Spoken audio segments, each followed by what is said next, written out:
Hello and welcome to this episode of I Don't Know Jack About Parenting, where today I'm going to talk about documenting the journey. So the big question is this: how are parents like us, who don't have a manual, who are doing the best we can, who feel as though we aren't enough, how are we going to raise healthy, happy children who we are proud of and still keep our sanity in that process? That's the question, and this podcast will give you the answers. My name is Ryan Roy, and welcome to I Don't Know Jack About Parenting, a podcast for parents who are being real with themselves. Hello and welcome back to this episode of I Don't Know Jack About Parenting, where today I'm going to be talking about just documenting this journey we call parenthood. You know, because I have done this podcast, one of the questions I get for friends or even other podcasters and stuff, they say, you know, Ryan, how do you come up with so many different ideas? And I say it's simple. I have two kids and I'm talking about parenthood, and every single day of my life, I have to pick from one of any 10 episodes that I can talk about. And I think part of being a parent for me, you know, I always talk about this. Look, I don't know Jack, so I really just share with you my journey. I never want to say, hey, you should do this or you should do that. But what works for me is to document this process. I do that through this podcast. I personally do it through journaling. I do it through sharing stories with friends, but oftentimes I relate my coaching business. I'll say, what was it like when you were a kid, right? Because most of our challenges and the reason we act the way we do as adults is because of our trauma or experiences as a child. And we've all experienced some level of trauma as a child, and there's varying levels of that. So let me just explain that. Look, if you had a great pet as a child and it passed away or got hit by a car or something like that, it's a childhood trauma. Other people have, you know, parents who are addicted to drugs or abusive and had to change. But no matter what, you had an experience or a couple of experiences that brought you a level of emotion that you think you'd want to live without. But anyway, it defines who you are. So embrace that stuff. But documenting this journey of parenthood, actually one of my clients who does a lot of marketing shared with me just yesterday, you know, Ryan, you should probably be sharing some of this stuff on Instagram. Because I'll share a story or a perspective of the kids, and she's like, that stuff is great. Do you record that stuff? I'm like, conversations with my kids? No. But experiences. So for instance, and some of this is going to be on my Instagram. So it's Be the Dad You Wish You Had at Instagram. So on Instagram, Be the Dad You Wish You Had. And I'm probably going to start doing kind of a daily journey thing, or at least one post a day. And it's simple. So yesterday, as this person shared it, my client shared it, I was like, man, this just sounds like a lot of work, until I started documenting it with pictures. And I'm more of a verbal person, so I like to talk about it, but a picture's worth 1,000 words. So we went to a place called Rock and Jump yesterday. He got out of school early.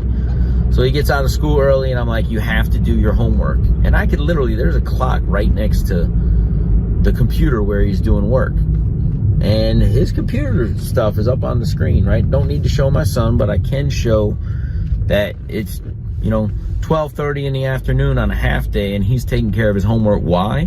Because we had plans to go to Rock and Jump with a friend of his. And I said, listen, between the time we go to Rock and Jump and when you finish your homework, you and your buddy, when he gets here, can play some video games. So then they're sitting in the corner, one with the iPad, one with the screen, and they're just going at it, having a blast, the biggest smiles on their face. I didn't take a picture of that, but I could have. We get to Rock and Jump, and they're climbing rock walls and going on trampolines. And I'm watching them bounce all over the place, and I got tons of video of that. But more importantly than like taking this to document on Instagram or somewhere else, I do it for myself. I have, I think, 18,000 photos and like 2,000 videos in my phone alone.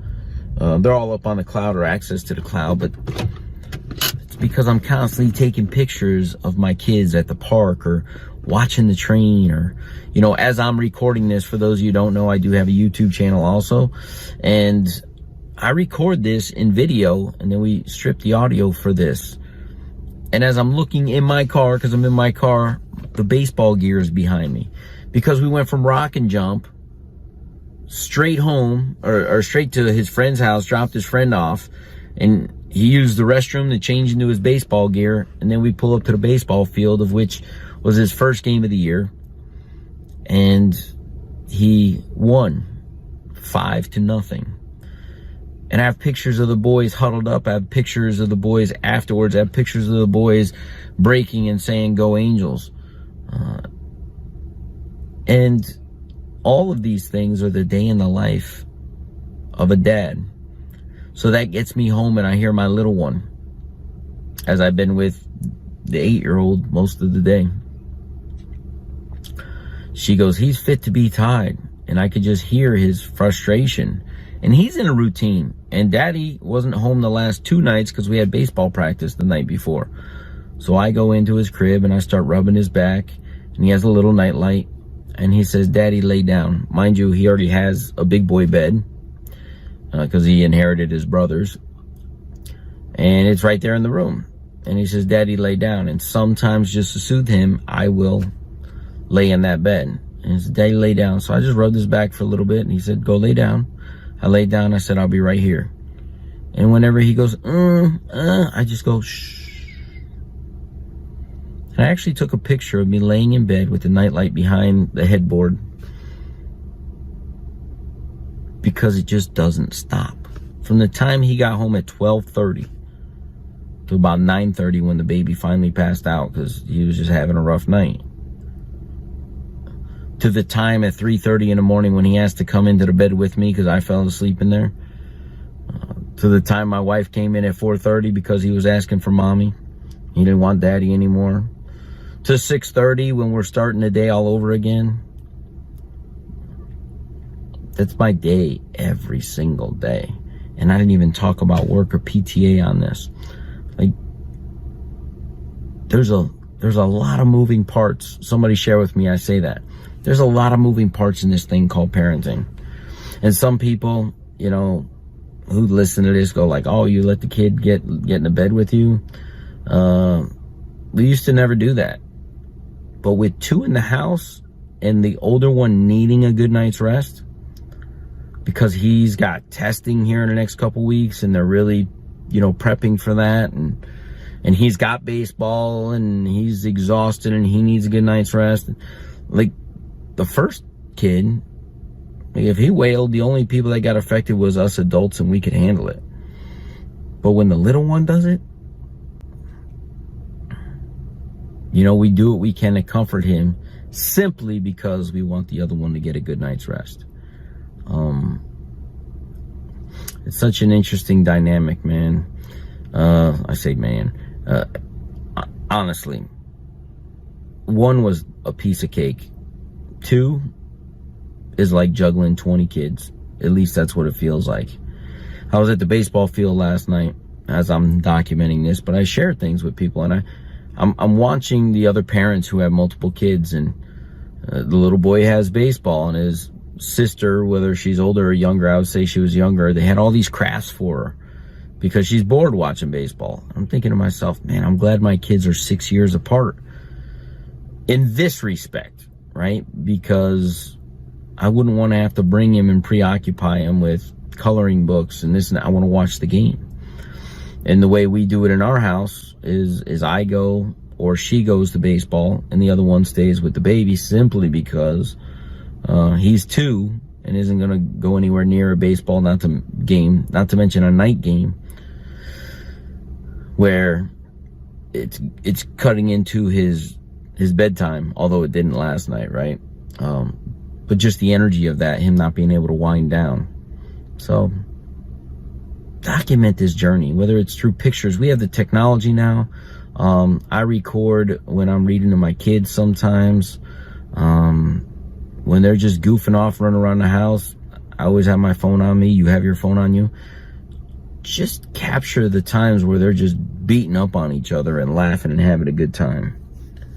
If it's your little girl and you hear her playing with her tea set in the other room and talking to her dolls, sneak around the corner, stick that camera out and capture some of those moments, because I'm telling you, as a dad of a 2-year-old and an 8-year-old, man, the time just flies. And I'm looking at my 8-year-old, and he's still short compared to everybody else. But when I look at him, or when I pick him up when we fall asleep on the couch on Friday nights while we're doing movies, and I got to carry him upstairs, and he's a lot bigger than he was a year or two ago, I'm just like, where did the time go? There's too much good to capture in every single day to not document this journey for yourself. And will you go back and watch the pictures or watch the videos? All I would say to that is storage is next to free. And you won't have that option if you don't document it. I go back sometimes and I love it now. Pictures around the house, I'll ask Jaden, the little one, Jaden, who is that? And him and his brother are spitting images about the same age. And he goes, that's Jaden. And I said, no, that's not Jaden. That's Christian when he was your age. And he kind of like looks at me and giggles like, oh, that's Christian? When did Christian look like that? I've never seen Christian look like that. And the ability to show him videos of Christian when he was that age. And although he doesn't understand, I said, that was Christian. This is you. And they look the same. And I'm glad that I'm able to share those memories with him. And lastly, I'll end on this note. It's pretty amazing for my 8-year-old to see when he was a baby, because he's seen when his brother was a baby and he obviously doesn't remember. But there's times where I feel he's jealous. This is gold, what I'm going to tell you. And then I show him all the things I currently do with his brother that he thinks, well, you don't do that with me. And I go, I did all of this and more. And the reason I say more is because you were the only one I didn't have to split time. So I did all of this and more with you. So when you think your brother's getting all the attention, no. Through proof of video and pictures that you got the same, if not better, treatment. And I think that's important to a kid to know when he feels, hey, why do I have to split time with this little booger? Hey, we'll see you in the next episode. Do you want to be the dad you wish you had? If so, go get my free book, Be the Dad You Wish You Had, at BeTheDadYouWishYouHad.com. Inside, you'll find my most effective 40 tips to quickly and easily transform yourself into the ideal dad. Go to BeTheDadYouWishYouHad.com now and get it while it's free.